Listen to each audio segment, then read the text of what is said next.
So now I want to go over a little bit more with the Ozobot. Like I said last time with the Ozobot, the code sheet is always good to have, and that's on ozobot.com. So you can go look at that. Making sure you have the markers.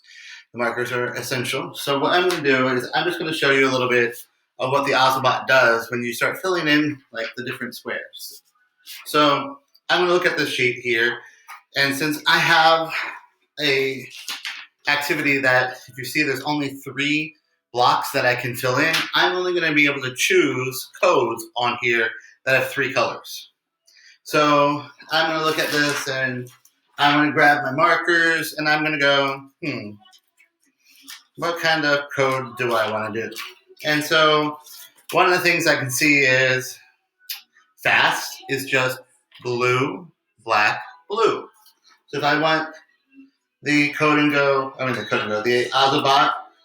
to do that, I do blue, I fill in, I take the black marker,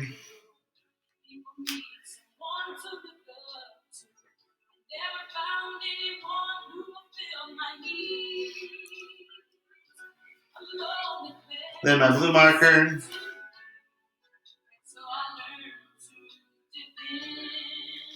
and I filled in the blocks of blue, black, blue, and then you can see that I filled them in. Not perfect, but if I take Mr. Ozobot and he runs over it, he speeds up. Okay, so that's what you get to do with some of these activities that are in the Ozobot or on the Ozobot website that you can download, or if you can just Google Ozobot different activity sheets. They're out there on the web.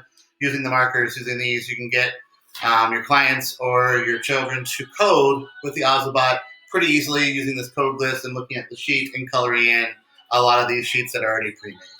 So that's a little bit more with the Ozobot.